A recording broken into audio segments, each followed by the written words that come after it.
కానీ ఈరోజు మనం వెజ్ బిర్యానీ ఎలా చేసుకోవాలో చూద్దాం. ముందుగా అయితే మీరు సబ్స్క్రైబ్ చేయడం మర్చిపోకండి.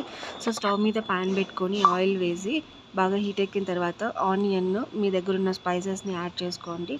ఇప్పుడు ఇది ఫ్రై అయిన తర్వాత టమాటోస్ వేసుకొని దానికి కొంచెం పసుపు, ఉప్పు వేసి ఫ్రై చేయండి. నేను చిల్లీస్ వేసుకొని తెల్లగడ్డ అల్లం పేస్ట్, మీ దగ్గర ఉన్న వెజిటేబుల్స్ యాడ్ చేసుకొని బాగా మిక్స్ చేయండి.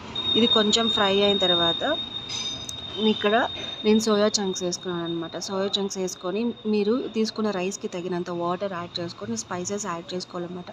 సో నేనైతే garam masala, chicken masala and chilli powder add చేసుకున్నాను. ఇవి బాగా మిక్స్ అయిన తర్వాత కొద్దిసేపు ఆవిరి పెట్టేయాలన్నమాట. మూత పెట్టేయాలంటే బాగా ఉడుకుతుంది.